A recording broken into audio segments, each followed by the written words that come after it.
If you thought our current teams were crazy, just wait until you see this. What is up, everybody? Welcome back to the channel.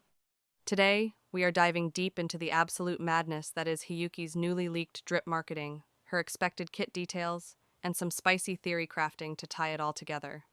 We need to talk about what's coming next, because it is going to blow your mind and totally redefine how we build our rosters moving forward. Oh, and before we get into the crazy kit breakdowns, just a quick reminder that we are running a massive Lunite subscription giveaway right now. To enter, you must drop a like on this video, make sure you are subbed to the channel, and check the description down below for the full details. Let's break this down together. Normally, I'd start with the weapon and element, but we have to talk about her actual mechanics first, because this totally flips how we usually build our teams.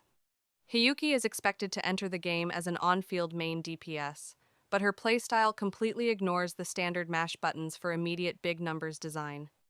Instead, her entire kit revolves around Frostbite and a brand new, game-changing status effect known as Glacio Chafe.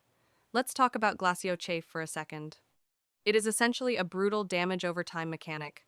Whenever you apply it to an enemy, it continuously ticks for glacio damage, and you can stack this effect up to 10 times. But here is the part that completely changes the game. The more stacks of Glacio Chafe you build up, the more passive damage the enemy takes, but also, every single stack progressively slows the enemy down. Think about what that means for your actual gameplay. Enemies moving in slow motion means your parry windows become incredibly generous. Your perfect dodges become effortless. You aren't burning through your stamina trying to panic dash away from hyper-aggressive boss combos. They basically do the job of a top-tier hyper-carry DPS and a premier crowd control support at the exact same time. It is the ultimate role compression. And once you push that pressure all the way to the maximum 10 stacks, the enemy gets completely frozen solid, giving you massive windows of uninterrupted field time, and all of your accumulated stacks are wiped clean to restart the loop. Because of this unique 1-0 stack system, we can already tell that HIYUKI is not going to be a simple, brain-dead press your burst and swap out type of DPS. Instead, she utilizes a dual form mechanic. Honestly, that alone already makes her sound incredibly engaging. Characters that can switch stances or forms always have the highest skill ceilings, the flashiest animations, and the most rewarding combat loops.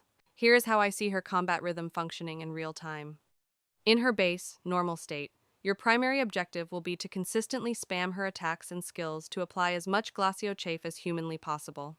You are basically spending this phase of the fight acting as an applicator, stacking the debuff, crippling the enemy's movement speed, and building an immense amount of pressure over time.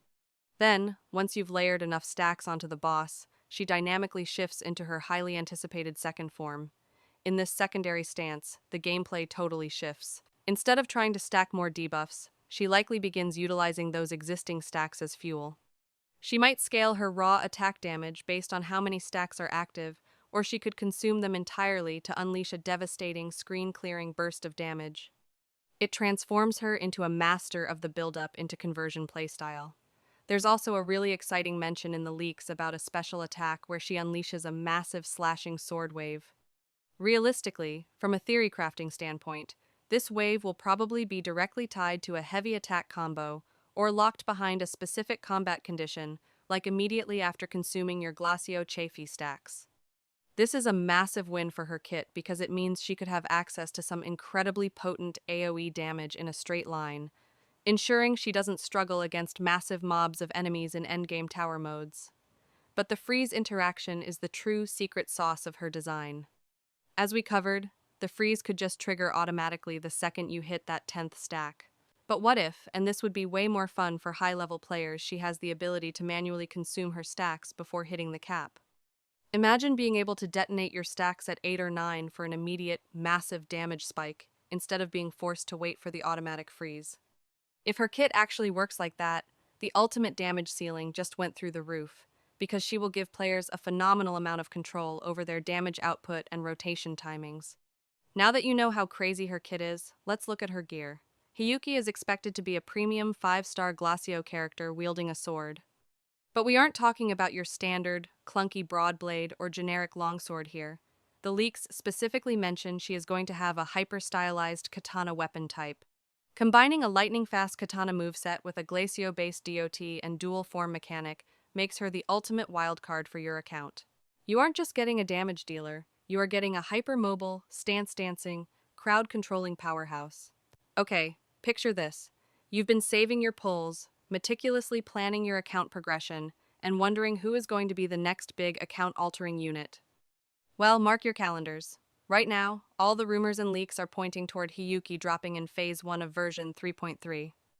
If the current schedule holds up, we are looking at a release date right around April 30th. While we are still waiting on official confirmation from the devs, the writing is pretty much on the wall at this point. Does this timing feel a little suspicious to anyone else? Hear me out on this one. It instantly brings Kartathaya to mind for me. If you remember, we got her during the exact same window for the last anniversary, and the fact that we might be getting HIYUKI right as this year's anniversary rolls around feels way too similar to just be a coincidence. The devs clearly have a pattern of dropping absolute game changers during these massive milestone updates, and HIYUKI is shaping up to be exactly that. With a kit this unique, who is going to be the ultimate Swiss Army knife for your account to pair with her? From what I'm brainstorming right now, characters like Lucilla, Chisa, or even Mornier are looking like they could synergize incredibly well with her field time requirements. I am keeping a really close eye on Lucilla right now. Based on the early data we have, Lucilla is shaping up to be a phenomenal Glacio sub DPS who heavily benefits from damage over time synergy. This would instantly make her a top-tier partner to help HIYUKI maintain and amplify her Glacio Chafe pressure. Mornier could also provide some incredible utility to keep HIYUKI's rotations smooth while she builds up her katana stacks. And honestly, this might finally be the moment where my completely benched Chisa becomes a meta powerhouse again, which has me beyond hyped. If you have been neglecting these characters, it might be time to start pre-farming their materials. So yeah, that is a comprehensive breakdown of everything we currently know, along with my personal thoughts and theories on how HIYUKI is going to completely shake up the game. I am so incredibly pumped for version 3.3 now. But I pass the question off to you. Who are you planning to pair her with when she finally drops? Are you running a hyper carry setup, or leaning into the DOT synergy with Mornier and Lucilla? Let me know in the comments. I'd love to read your team ideas. Catch you guys in the next one.